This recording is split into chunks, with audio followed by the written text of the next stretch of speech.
আজি অসমৰ কাৰণে অসমবাসীৰ কাৰণে অসমৰ ঔদ্যোগিক জগতখনৰ কাৰণে এটা বিশেষ উল্লেখযোগ্য দিন আৰু আজিৰ এই মুহূৰ্তত অসমৰ মাননীয় মুখ্যমন্ত্ৰী ডক্টৰ হিমন্ত বিশ্ব শৰ্মা ডাঙৰীয়াক অসম পেট্ৰকেমিকেলছ পৰিয়ালৰ হৈ বিশেষভাৱে ধন্যবাদ আৰু কৃতজ্ঞতা জ্ঞাপন কৰিছোঁ।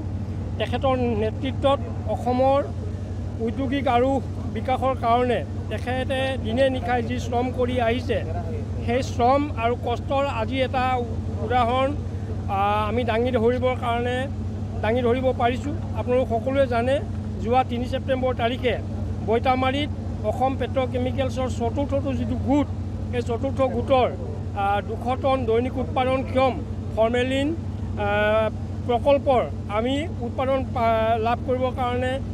লাভ কৰিব পাৰিছিলোঁ।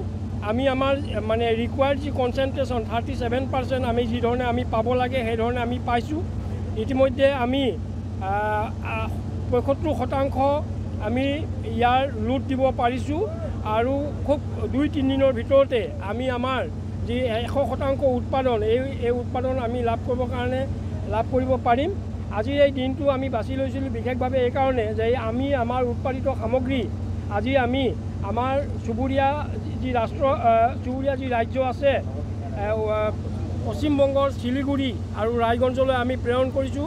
আৰু এটা বিশেষ উল্লেখযোগ্য কথা, আমি আমাৰ এই প্ৰকল্পটোৰ পৰা উৎপাদিত সামগ্ৰী আমি আমাৰ চুবুৰীয়া ৰাষ্ট্ৰ ভূটানলৈ আমি প্ৰেৰণ কৰিব পাৰিছোঁ।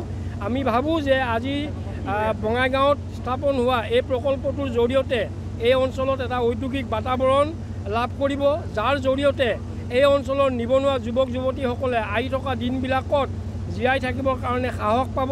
তেওঁলোকে বিভিন্ন পৰোক্ষ আৰু প্ৰত্যক্ষভাৱে তেখেতসকলে কৰ্মসংস্থাপন লাভ কৰিব।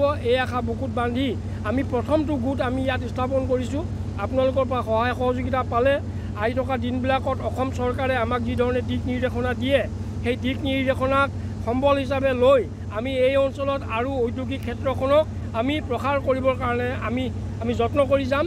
আমাৰ প্ৰতিশ্ৰুতি থাকিব এই অঞ্চলৰ নিবনুৱা যুৱক যুৱতীসকলে পৰোক্ষ আৰু প্ৰত্যক্ষভাৱে যাতে আত্মসংস্থাপনৰ পথ বিচাৰি পায়।